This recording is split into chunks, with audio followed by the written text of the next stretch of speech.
So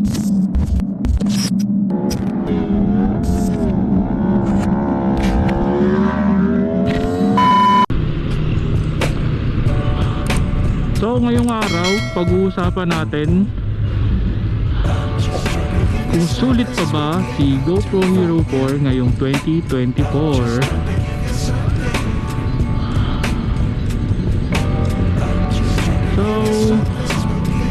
So ito nga, gamit natin GoPro Hero 4 Black.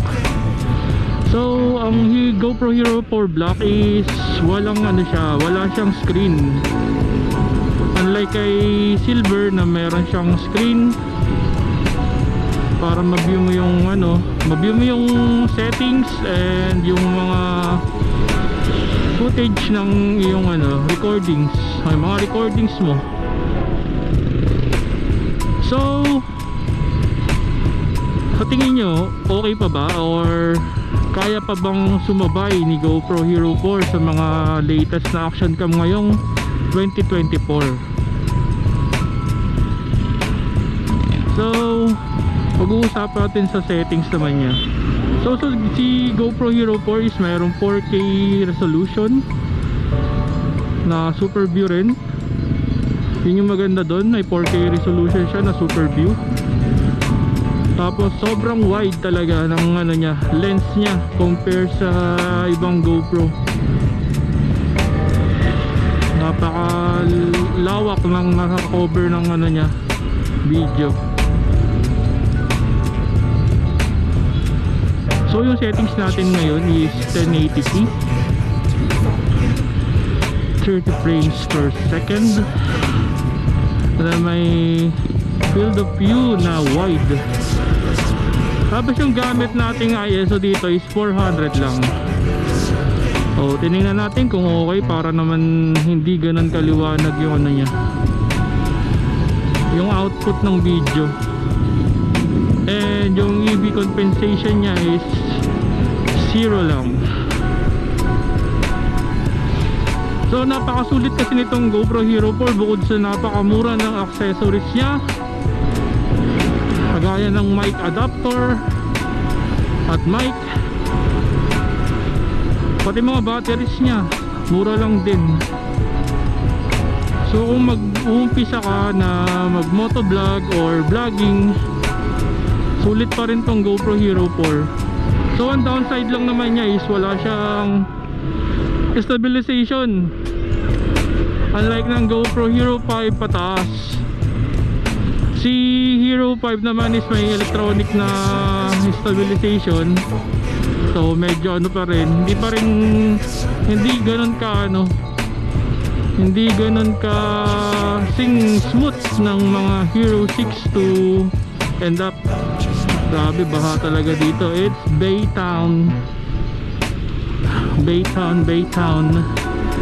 So Baytown tayo ngayon. Pangalan pa lang bahain na. Kulang sir kung umulan eh. Parang di naman.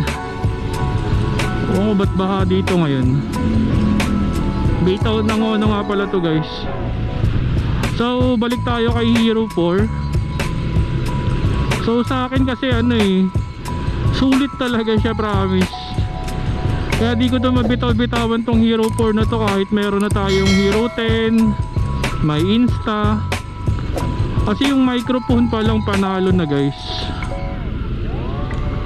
So itong microphone na gamit ko ngayon is nabili ko kay Racing Boy. Na ito makikita nyo sa ano, sa description yung Shopee link ng store niya ano. Kasi yung una kong ginamit hindi siya nag-compatible dun sa mic adapter natin, kasi yung mic adapter natin ano eh, nagamit ngayon si Iba na, hindi na yung generic na nabibili na ano ba dito, combo na ano na, combo ba tawag dun? Kasi meron ka ng mic adapter sa mic pag bumili ka sa Shopee, which is nasa 200 lang ata yun. Meron ka na, unlike sa GoPro Hero 5 pataas. Nako, pagka mahal-mahal ng mic adapter, maabot ng 3,000 plus. Para lang magkaroon ka ng ano, makabitan mo siya ng TRS mic.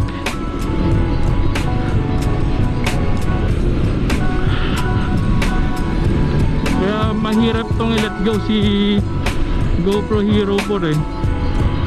Kaya sulit ka talaga dito pag ginamit mo to. Saka ibang iba talaga yung pagka-wide niya eh. Ang lawak talaga, promise. Pag kinumpare mo sa Hero 5 pataas, ang lawak. Itong ano, kitang kita mo tong ano, bela, lagpasan pa. Ayan, so nakikita nyo naman, lagpasan pa yan sa manobela yung view nya. Nga lang makalog talaga siya guys, kasi wala nga siyang stabilization. Pero mas ano, kasi mas nagmamatter talaga yung audio eh pagdating sa pagbablog. Siyempre paano ka maintindihan kung yung audio mo walang kawenta-wenta or sabog, hindi ka rin nakaintindihan ng nanonood sa'yo. Kaya sa mga nagbabalak dyan mag-motovlog, masasuggest ko sa inyo tong Hero 4 na to, kasi talagang sulit siya guys. So nakikita nyo naman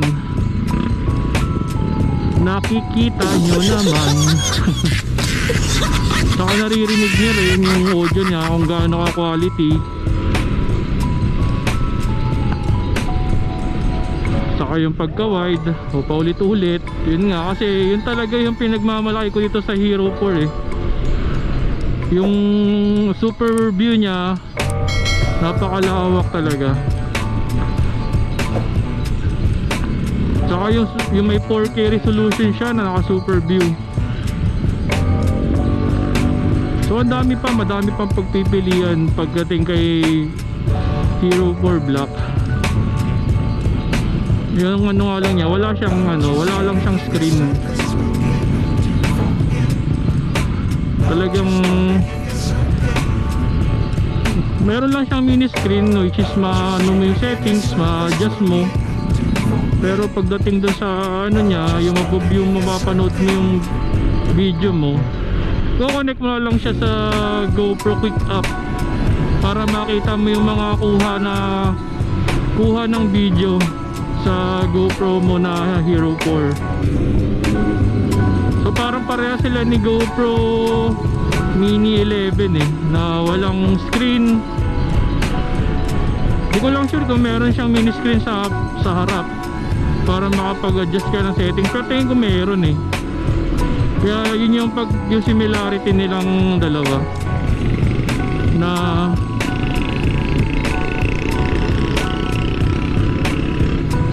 saka may marami ka pwedeng mailagay dun sa ano niya, yung kabitan na nasa likod. May abang kasi yun eh, pwede ka mag-attach ng battery, which is yung tinatawag nilang backpack. Saka pwede ka rin mag-attach ng screen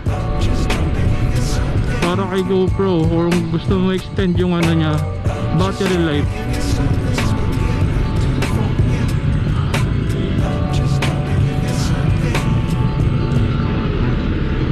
Grabe ang traffic. Ano na yan? Ayun na umaga, sarap-sarap ng drive natin eh. Kasi madaling araw yun, napakasarap talaga mag-drive. Pag madaling araw, ikaw na lang mahihiyang bumirit ng todo sa throttle mo.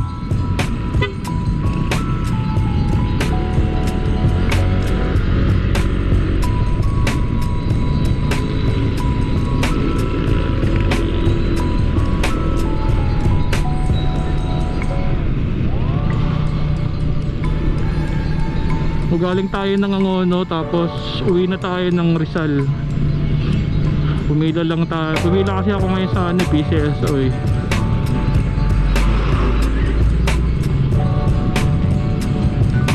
Nagbibigay ng tulong niya si PCSO para sa mga kapos yung budget, sa mga pangbayad ng hospital bill through GL or cash. GL means guarantee letter na binibigay nila sa mga hospital, pambayad sa mga bills natin pag di natin kaya. So sino ba naman kasi ang gustong ma-hospital?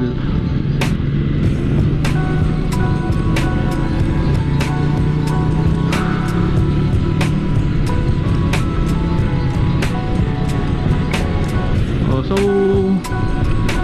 kung umabot ka sa parting to ng video ko, so sobrang thank you. Tapos palike na rin, comment, like, comment, share, and subscribe, and hit the notification bell para lagi kong updated sa mga video natin na paparating.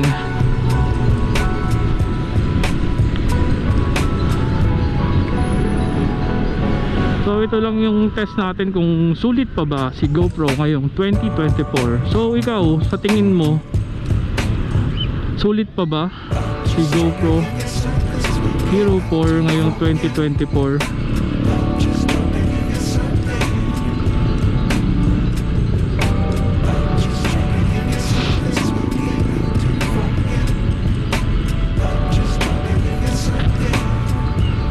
So itong GoPro natin is nabili ko ng